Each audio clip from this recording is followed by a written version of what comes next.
There's pandemonium. People are running in the streets in panic because, oh, the wicked witch is coming. Like suddenly there's a wicked witch. There hasn't been a wicked witch before, as far as we know. And now there is one, and she's the great enemy. And oh, by the way, she's green. Welcome to Witch Hunt, the podcast reviewing the portrayal of witches in literature, theater, and film. I'm Josh Hutchinson. And I'm Sarah Jack. Today, we investigate the treatment of witches in the Wicked movie. And we're reviewing the Wicked movie because it's something that we obviously enjoy. And it's something a lot of people out there enjoy.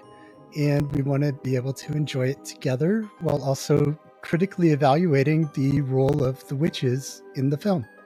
So we saw the Wicked movie today. And Sarah, I'm really curious, how did you feel when you walked out of the theater? I didn't want to leave. I wanted to walk right back in and watch the next showing. That's the same way that I felt, actually. Though, even while the movie was going on, I was like, I can't wait to watch this again and catch more of the details and everything, because I kind of had to live in the front of screen mostly to focus on what they were saying and singing. But I want to be able to just sit back and enjoy everything. We've spent several weeks preparing for this event, reading, watching. So there's been all this time looking forward to being in Oz in the theater. And so being there was fantastic, and I wasn't ready to leave Oz. It was really just a great creation of the world of Oz. I thought their rendition of Oz was quite excellent. Maybe we want to talk about Galinda's entrance into the film a Oh, little bit. oh boy, do I. Galinda's entrance is so spectacular. And if you love the Good Witch in the 1939 MGM film, this is very evocative of her coming in her bubble. It's I love the way they pan up to the sky and you just see this like light twinkling in the sky moving. You think, oh, it looks like the sun, but because it's so bright and spectacular, but it keeps coming down and then it's a bubble with Galinda in it. It's amazing. Yeah. And Cynthia and Ariana have now created these characters that I they will never be matched. And the combination together, their partnership, their friendship. And we'll be talking about that more, I'm sure. But I fell in love with Glinda immediately. And I'm sure, my love for Glinda the Good Witch from MGM, that sets the stage. But Galinda was just marvelous right from the get-go. Yeah, she's spectacular. They really cast the movie very well.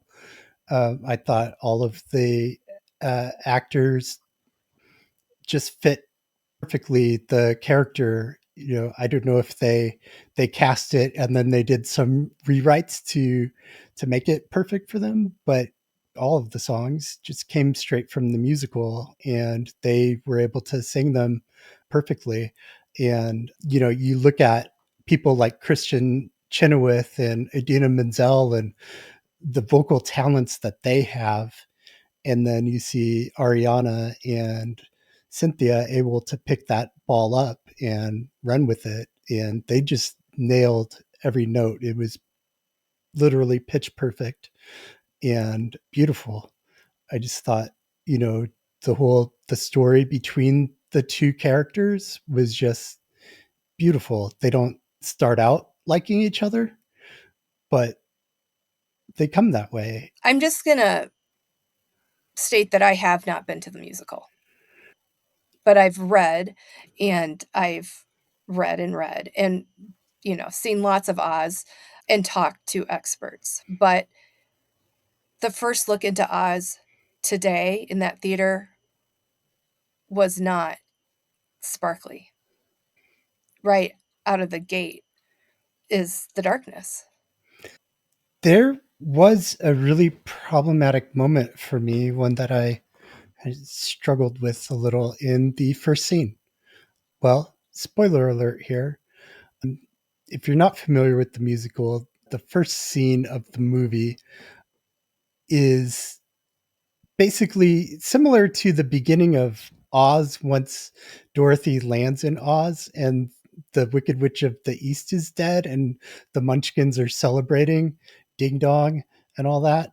And so the beginning of Wicked is similar in that they're actually celebrating the death of the Wicked Witch of the West, which then the whole movie goes back explaining like the story from the beginning of the before she was the Wicked Witch of the West when she was Elphaba, the and goes through her life and adventures and misadventures.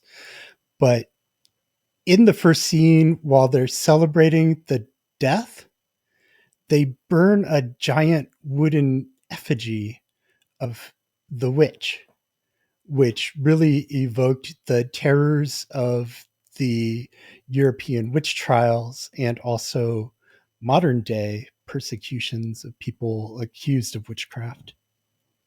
Absolutely. I almost cried. So, my experience as a child watching the 1939 film, for sure that the the witch was evil. It's not just assumed, but you knew then. And it's this huge relief. This monster's gone. You just hear that a witch is dead. You see her feet there, and the celebration makes sense. It's comfortable. It is a celebration of conquering evil. But if you've read Wicked, if you are familiar with the characters at all, and I think also when you have an awareness of what's happening in our world to innocent women and children and men, I've learned to not. So I automatically think it's not a witch. I don't see celebration in killing a witch because of the reality, and I'm fully aware that this is a fairy tale. It's a fairy tale I love, but it was hard to start right there celebrating and watching the burning of this effigy, especially when there's been things in the news this week of deaths of innocent people, but also of effigy burnings. And so I was like for a minute there, I wasn't in the fairy tale. It was hard to see it. It's huge. I mean, it's huge. Yeah, They it's I like mean, Burning Man size effigy, basically. and truly, obviously it goes into the story and you begin to fall in love with Elphaba. It's horrific to realize that that was her.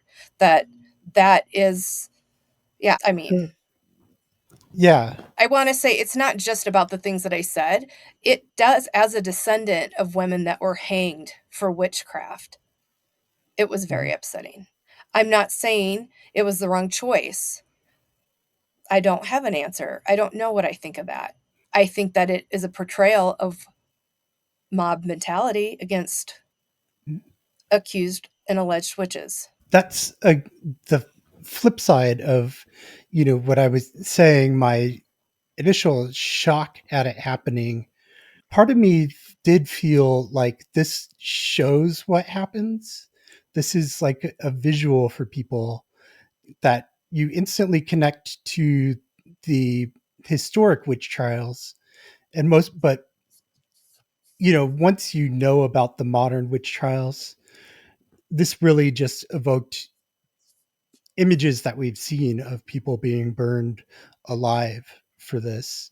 So it was difficult to see, but I also see it as, hey, this is a moment where we can talk about this and maybe shed some light on what's happening now. Like you said, the mob mentality in the manner that they were rejoicing, everybody's getting caught up in what everybody else's celebration, and they just light this thing. But the image was just so, it's so visceral, and it really just kind of knocks you out for a moment while, if you know, if Yeah, you I'm think really about it. curious if they did screen test, if they what kind of responses they were getting and if they just ignored them.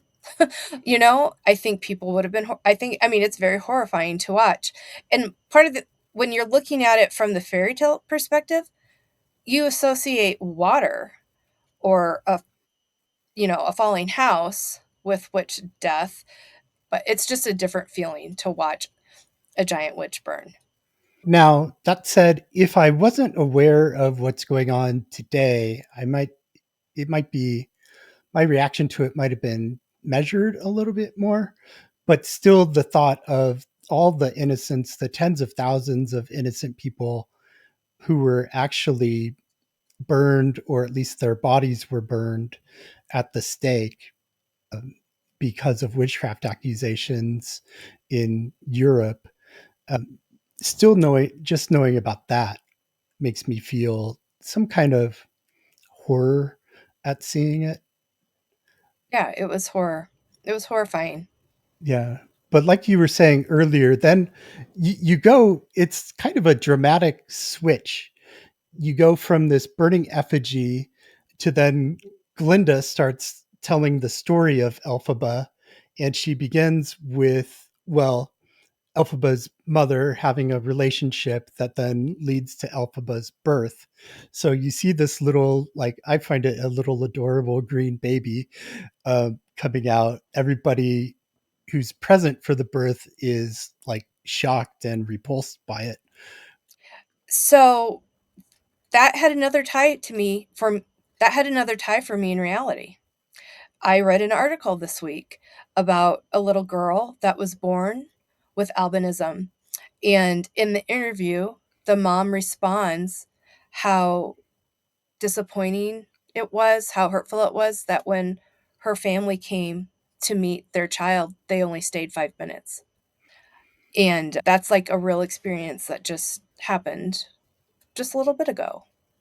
I do think that birth is a celebration. It's supposed to be a celebration, and it wasn't Yeah, for Elphaba's family. right. Yeah, the green skin color is obviously a device to mark Elphaba as being different than all the other characters in the movie. It's really just a signal of her otherness. But like you said, real people go through very similar experiences where a baby's not born the expected skin color, and people don't know how to react to that. There's a lot of superstition. We just did an episode about that earlier this week. And there's so many myths about persons with albinism, especially, but also, you know, people who are born with anything that marks them out as being different than other people. If you have a disability, you're marked out as different right away. If people can see it, then they start thinking about you as being kind of different and maybe less than other people. You made a good point when you said they don't know how to respond. And I do think that there is that the shock causes people to not respond. The That scene is so beautiful with her birth.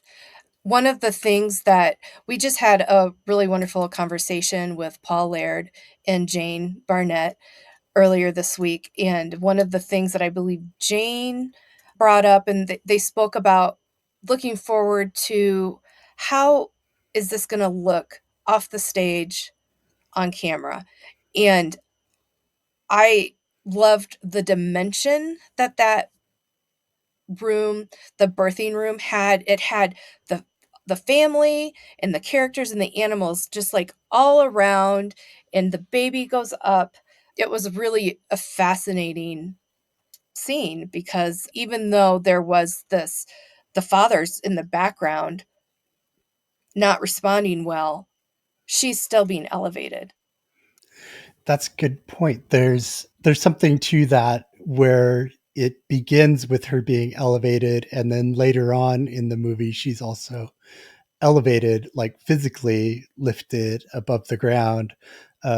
So you kind of can see her at two stages of life having a similar experience. And we know that flight is so important in portrayals of witches. Of course, the original Wizard of Oz book and film had the Wicked Witch of the West flying around the country on her broom. So you've got that back again, and that's wonderful. But you wait for it; it builds up a lot of anticipation for that first actual flight moment. Um, Yeah. so Yeah. Flight is such a key element in, even in Frank Baum's. I mean, Dorothy, the the wizard, how do they get to Oz? It's through the air. mhm. And how did the wizard get to Oz? Through the air in his balloon. And, so it's common, like the Oz stories tend to begin and end with, whether it's at the end of the MGM film, the wizard taking off in the balloon to go back and leaving without Dorothy, or, the way this one ends with the song, the performance of Defying Gravity. Just leave that as a hint for now. It's very effective. I really loved the way that they closed this movie, but we'll come back to that after we talk about the middle a little more. I really want to talk about Elphaba's magic that they do show, like right out of the womb. That is flight. Like the magic that they show is the flight. But I also will have the props. Like all the props, like all the details, every little prop was so fun. It looked like, you just wanted to go play with Galinda's shoes and the poppies and the spectacles and glasses, and I wanted to try Elphaba's hat on. Like the props were really marvelous.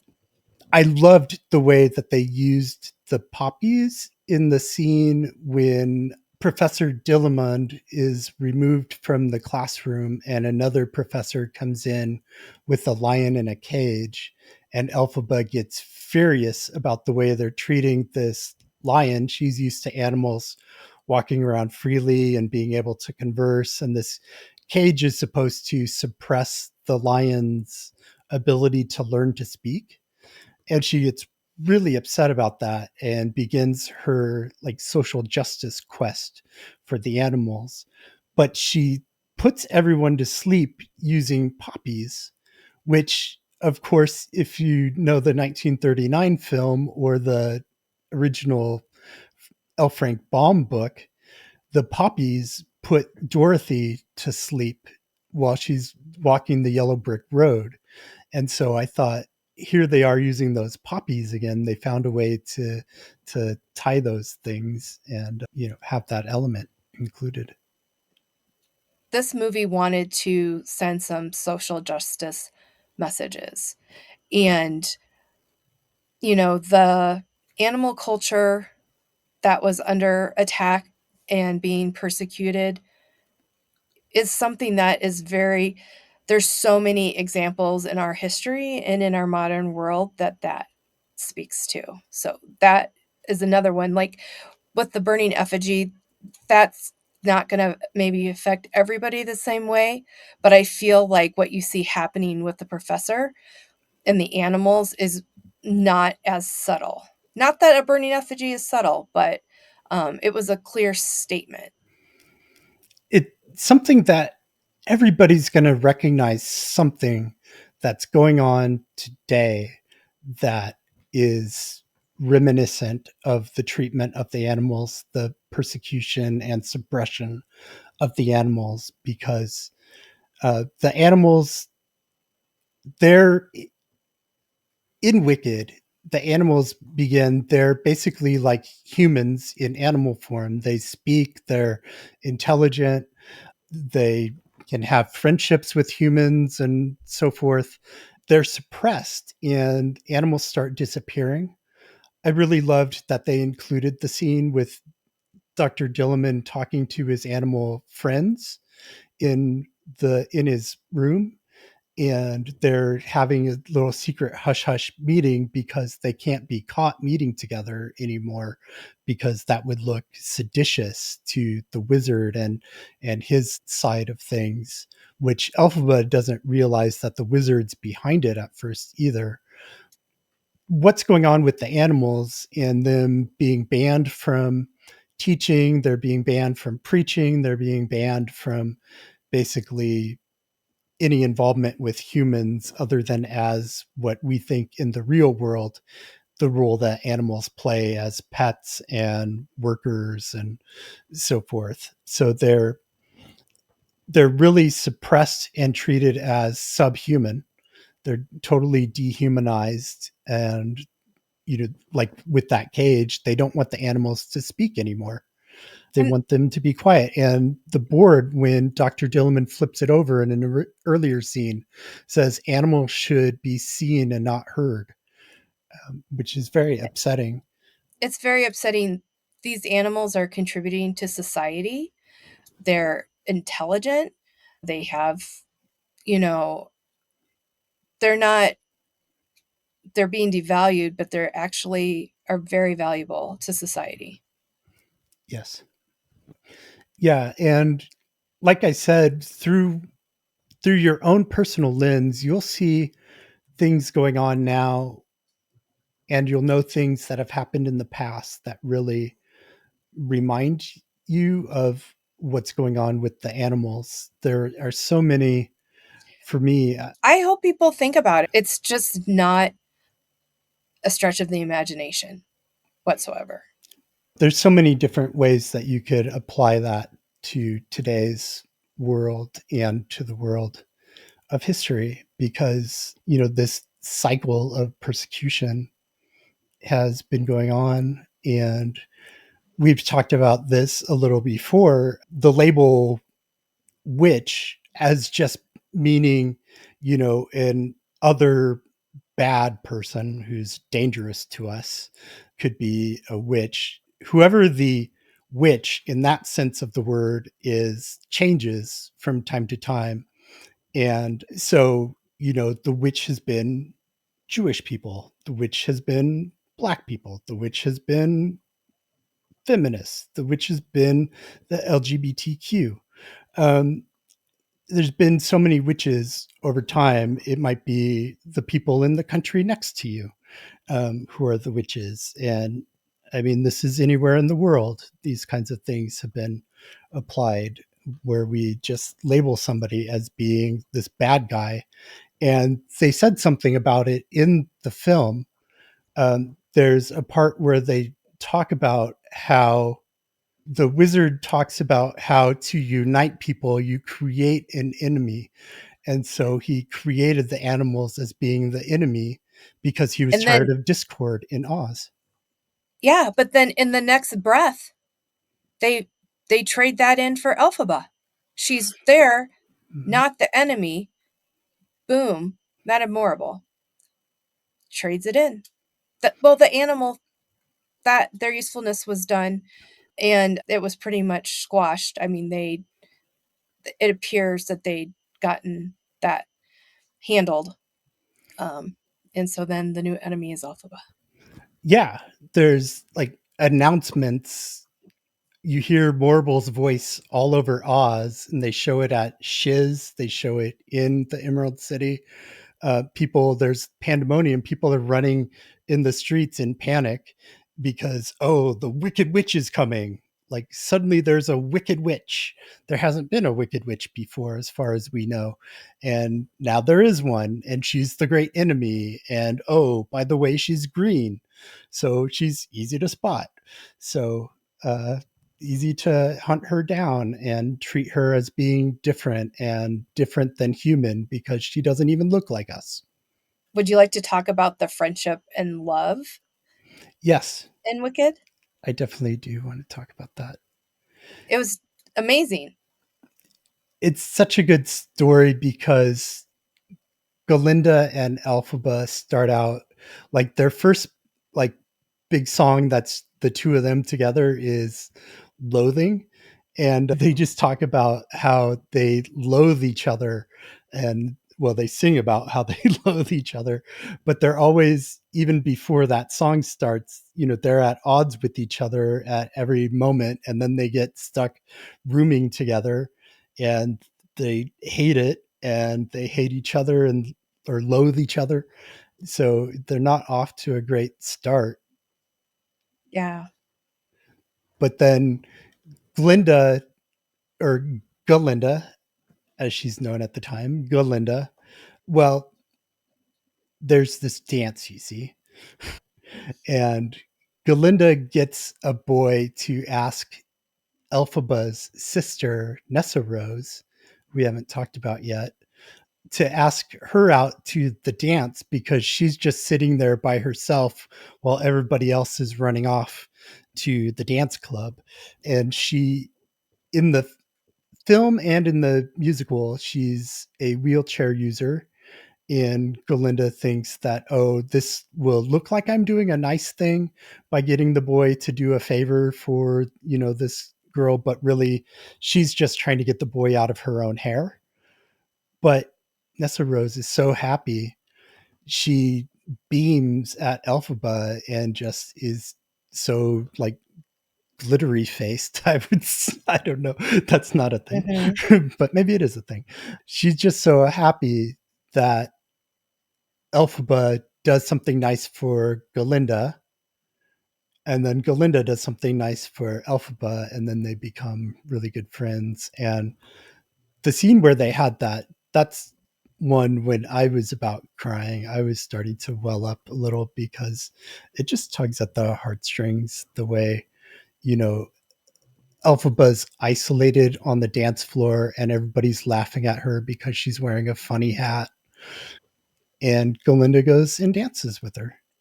Yeah. Does the goofiest Elphaba dance, kind of reminded me of the Elaine from Seinfeld, but it's just a Oh, yeah. crazy, arms flailing kind of dance. Yeah, little shoulder moves and little like whatever this thing was and Yeah. Yeah. I just was, I mean, I was there. I felt like I was right there in the the film just really pulls you in. And there's another brand out there that we know as magical, but this one had the magic. I mean, I have been to the Magic Place recently, and in my seat in my theater, I felt Elphaba and Galinda's magic and Oz's magic.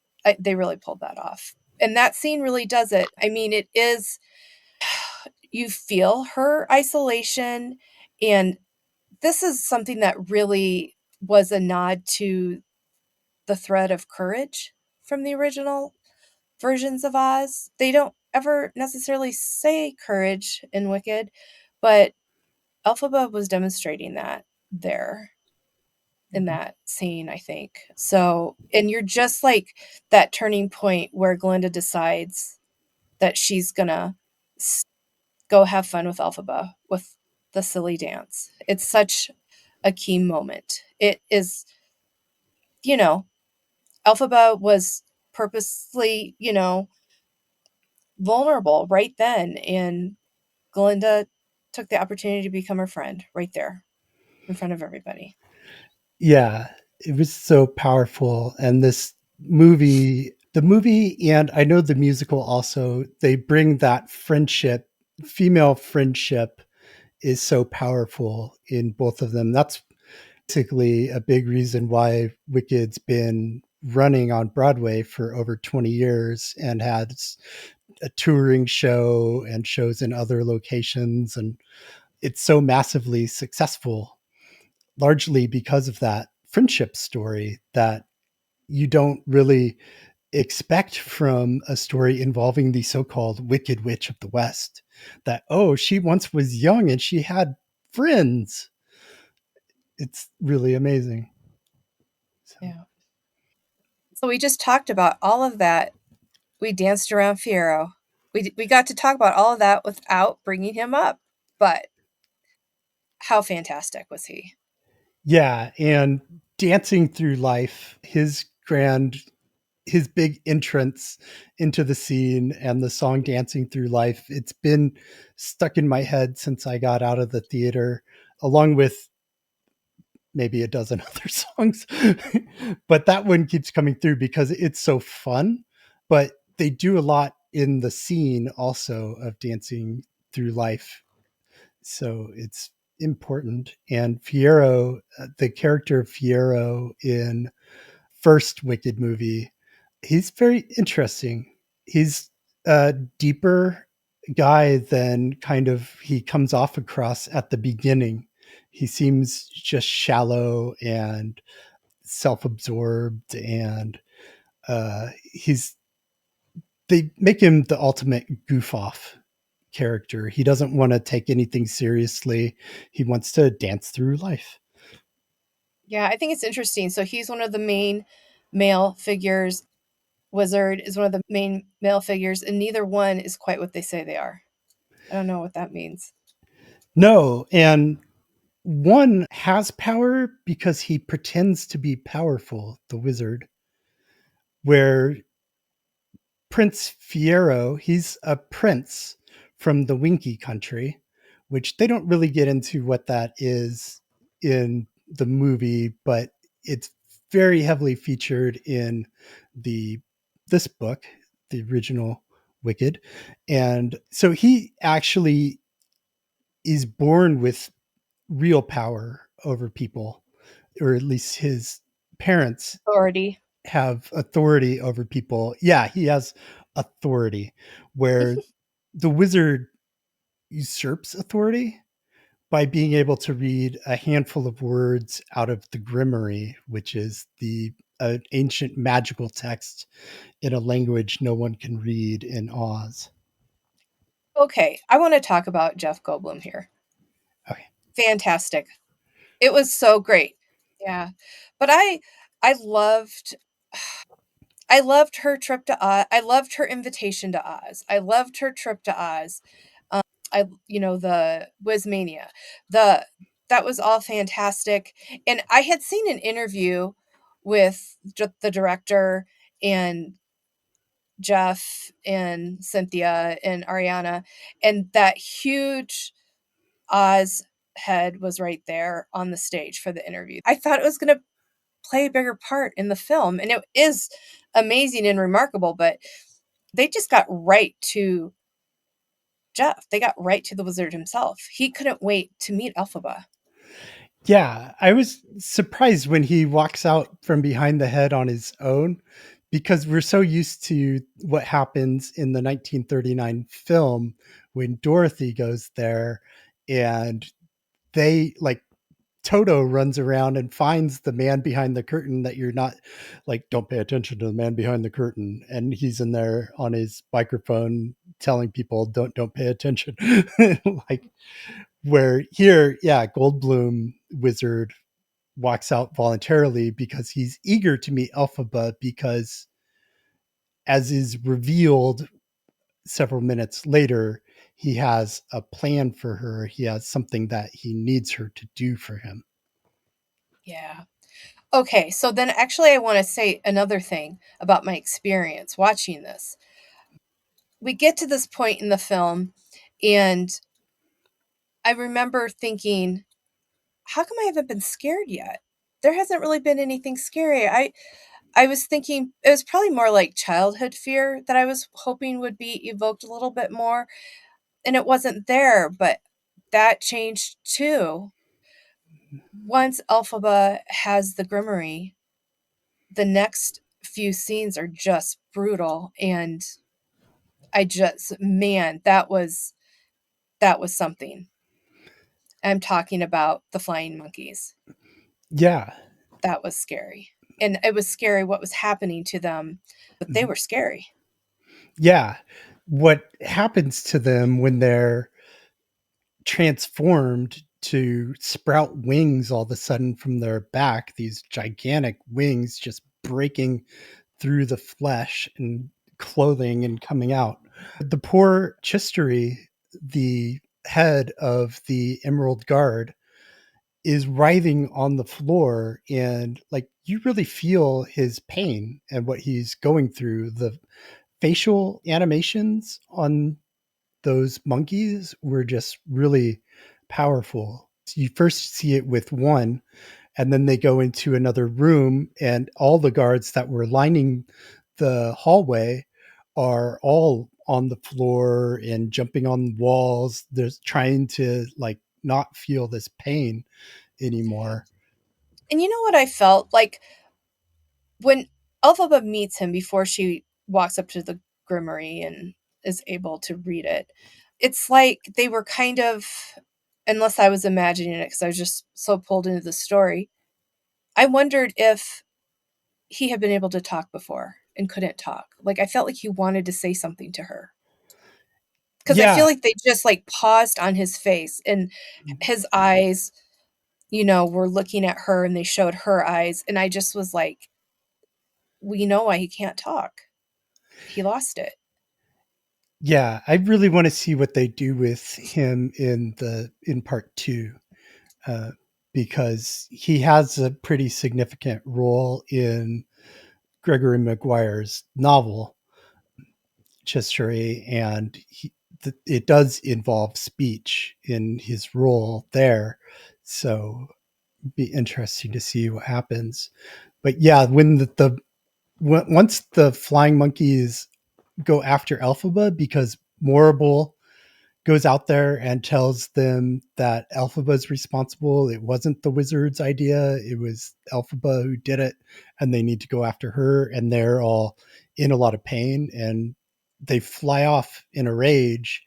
And suddenly they're flinging themselves at windows as Elphaba and Galinda make their way down this, one of those long hallways that they only make for movies like this That exact with hall.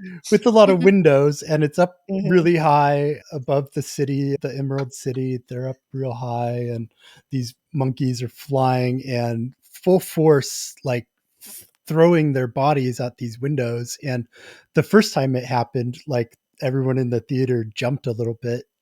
So it comes as a surprise at the beginning, definitely. But they're fearsome, you know, adversaries. That grimoire was amazing.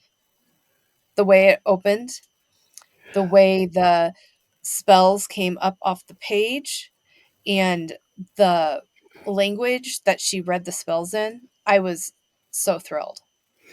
Yes, I loved that she did this spell and she's pronouncing these mysterious spell words, like, which is what you think that a spell is like. It's some mystery language, repetitive repeating of syllables and things, kind of magic. Maybe I missed this, when there's a couple times that Elphaba's in the forest. She's it's not scary really. And I know with Oz there's the MGM Oz, there's the scary trees. And I don't feel like there are any Easter eggs or nods to talking trees. I would Yeah, have liked to have seen at least a face on a tree, but maybe I missed it. yeah, maybe they're saving that for the second part. Could be. But I did the one of the other Easter eggs that was in it was when they're rescuing the cub and they bicycle out of there and put the cub in the basket, like Toto went in the basket. That I'd was love to fabulous. see that, because it, like seeing Elphaba on the bike, reminded me of MGM watching The Wicked Witch and the Mean Lady in Kansas riding the bicycle, and Dorothy sees her like riding in the air around the house while it's flying in the cyclone. Um, it just, I had that image of her. Uh, I guess I can't It do the music from that sequence, but you guys know what Yeah. music I'm talking about from The And then Wizard of Oz.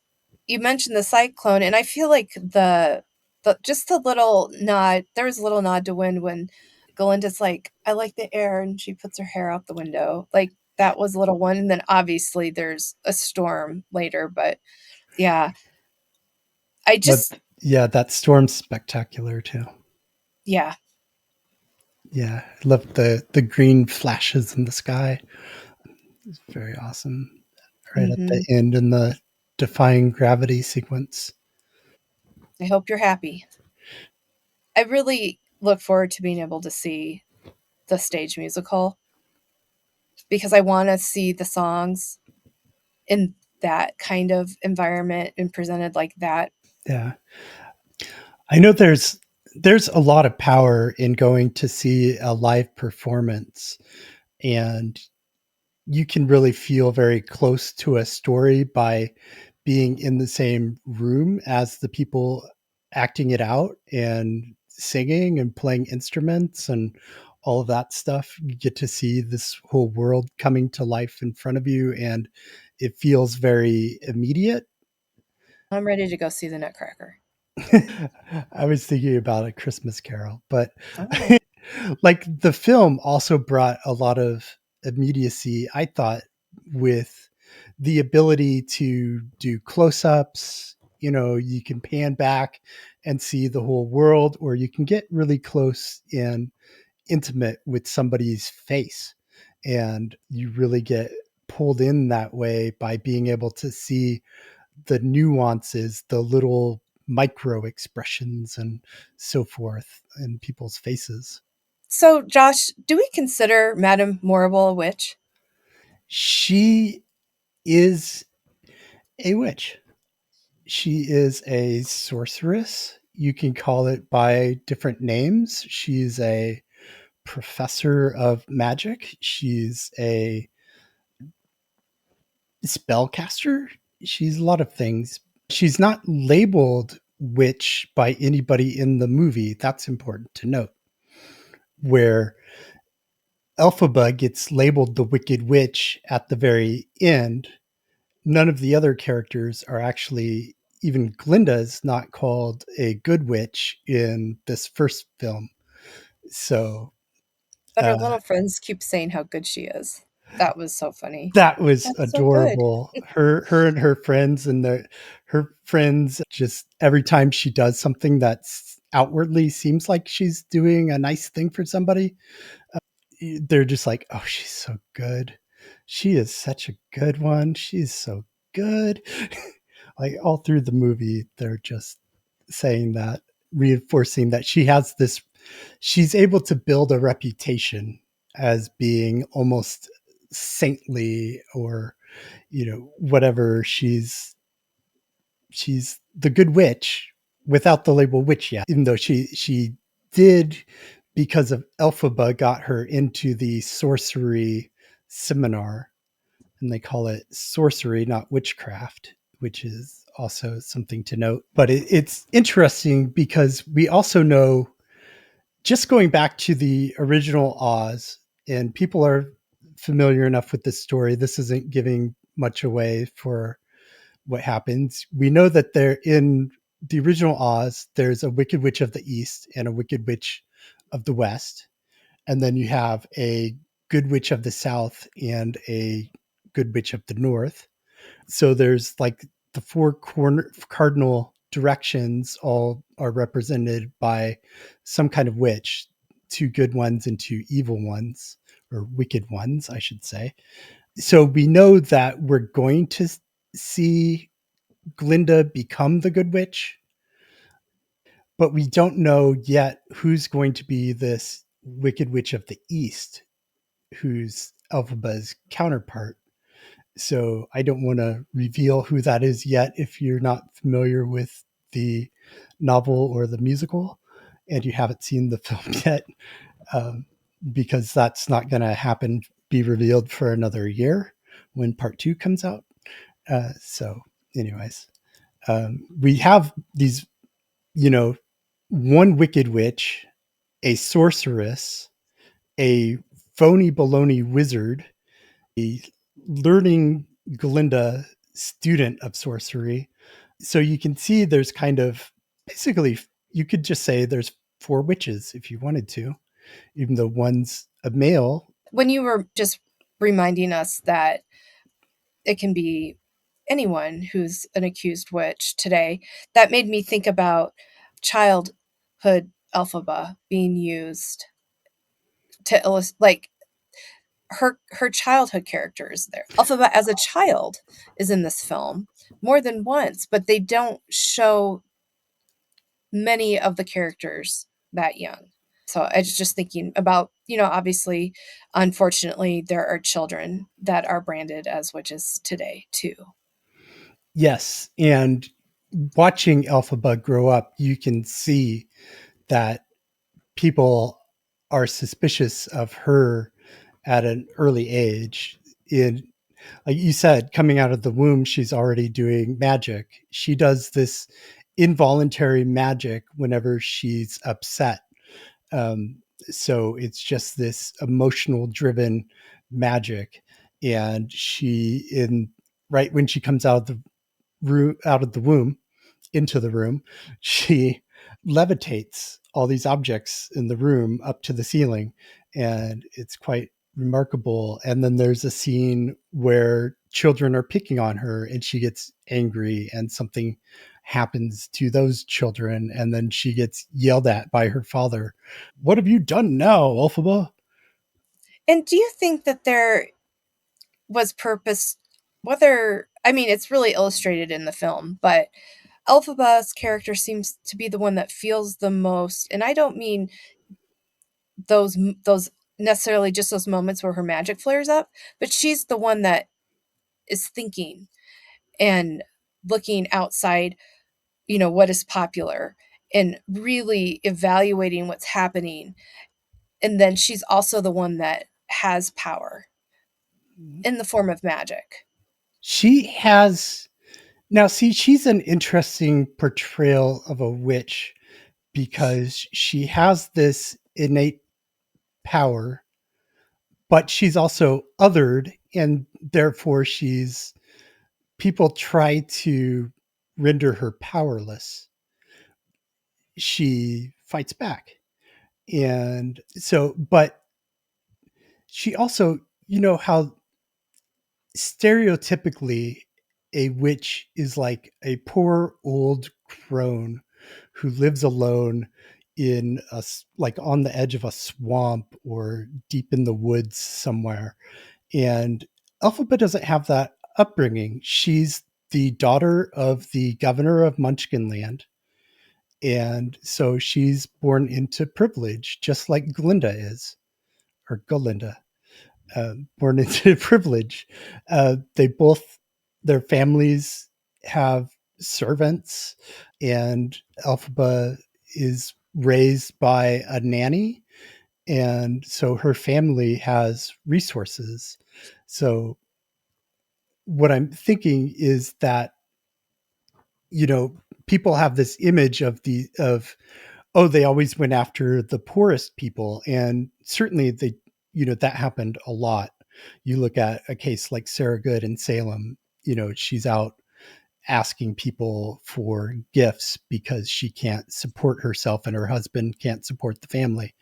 But you also have people caught up in witch trials who were middle class or even who were wealthy, like Philip and Mary English in Salem witch trials were the wealthiest people in Salem and got caught up in it.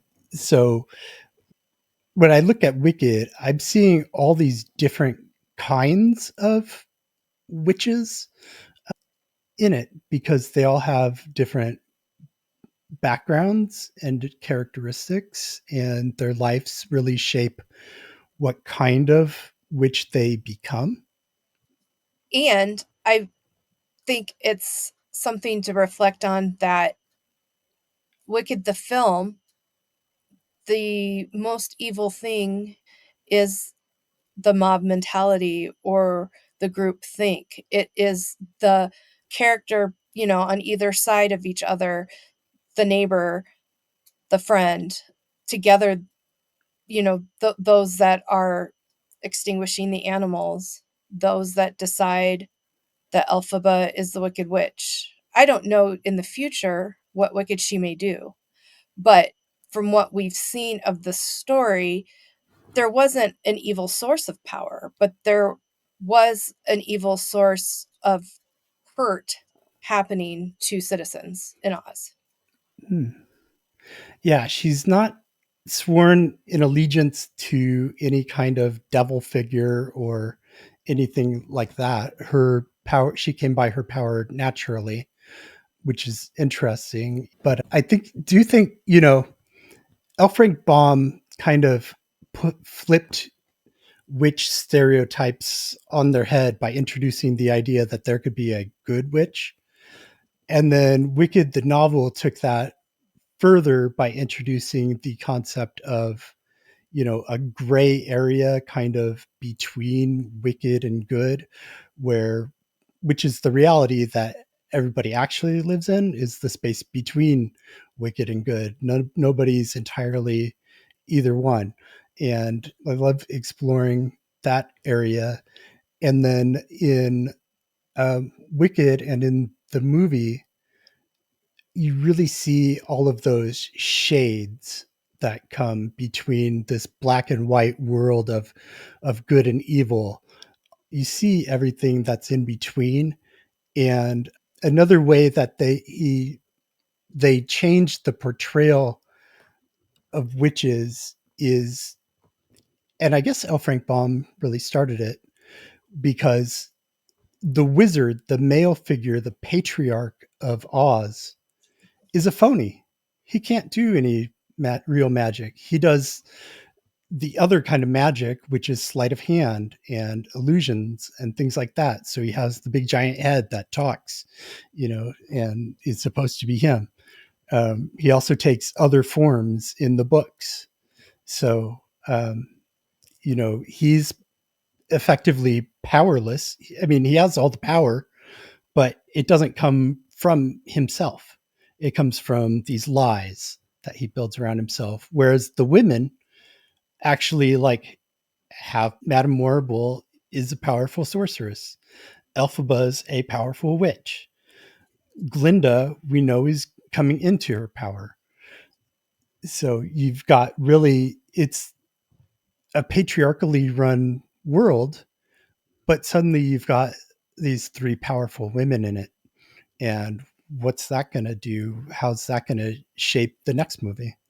I've been intrigued by how it's the wonderful wizard, but it's also the terrible wizard. And they did say terrible. He did say terrible in Wicked today, and I was like glad to hear it, because I think Yeah. we always, think the powerful and wonderful and terrible.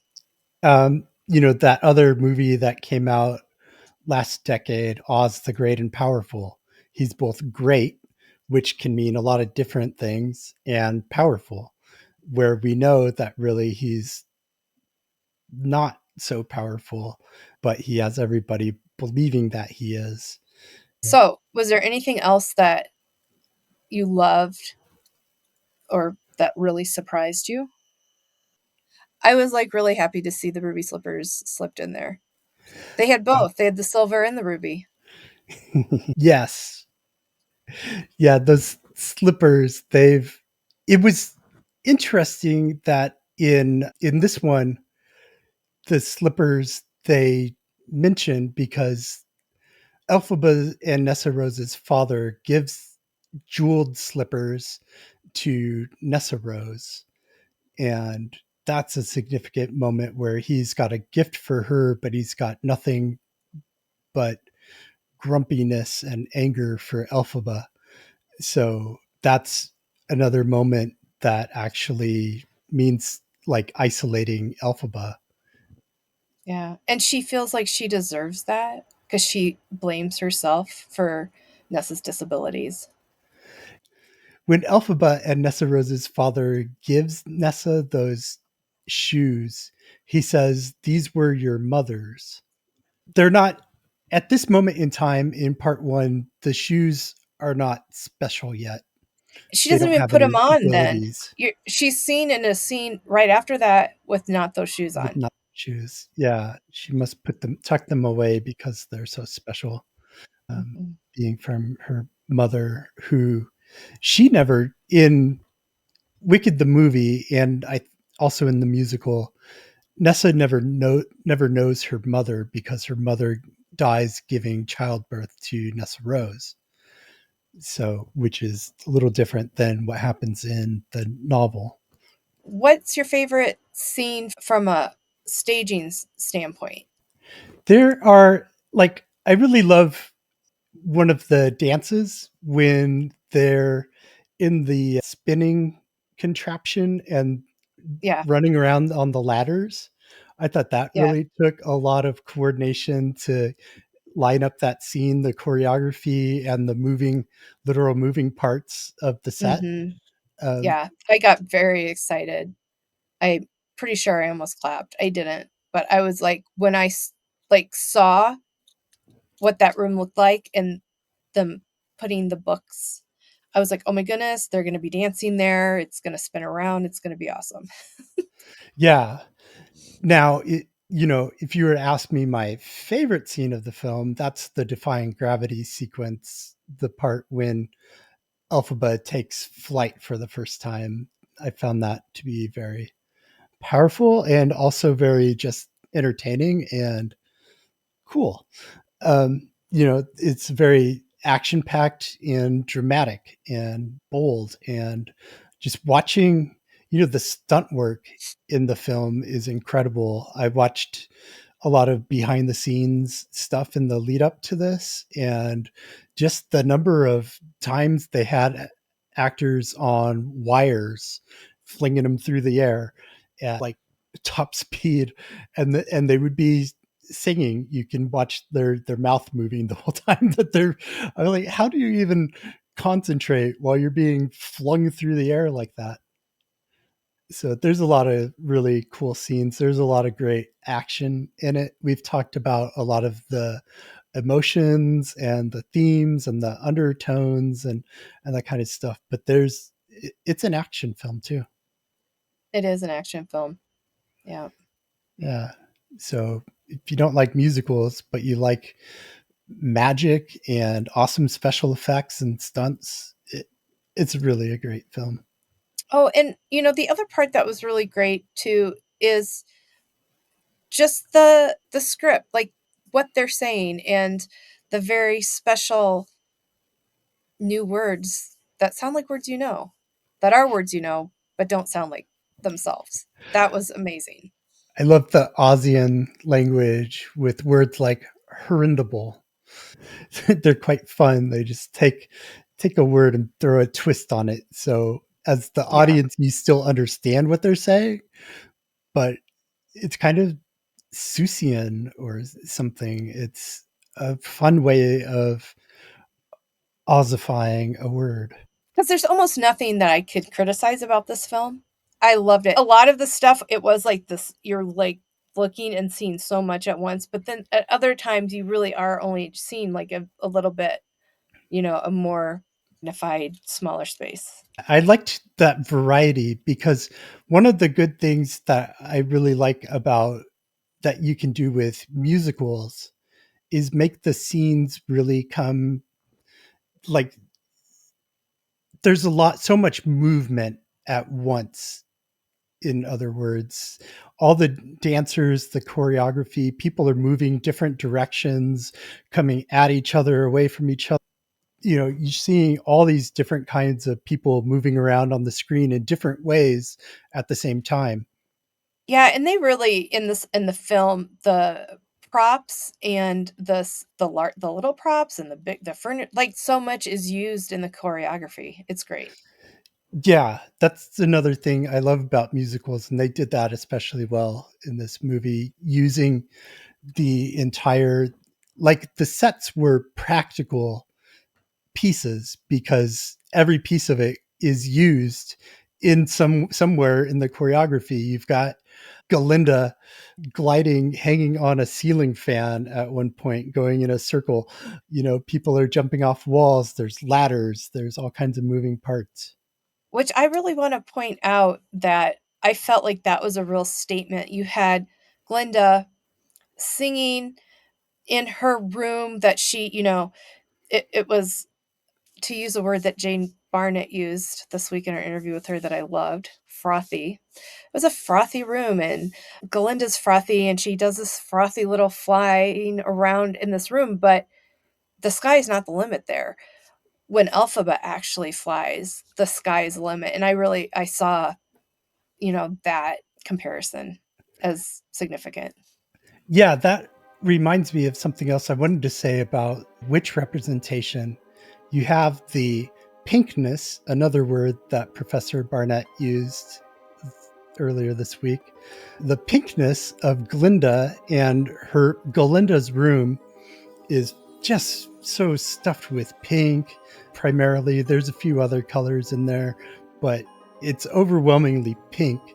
And so, pink, of course, being a color traditionally associated with females, while Elphaba there, in contrast, is in all black, which, a color certainly associated with females, but it's like so different than pink. Pink is like we associate it with cheerfulness and happiness and fun and bubbly, cutesy Gentleness, things and gentleness. And black is like a strong, like harsher color. It's a more powerful color. It is associated with evil. But Elphaba just wears independence. black like she belongs in it. And she's not wicked. She's nice. Thank you for joining us on Witch Hunt. Tune in Monday for a special interview with experts on Wicked and the representation of witches on stage and screen. Till then, have a great today and a wicked tomorrow.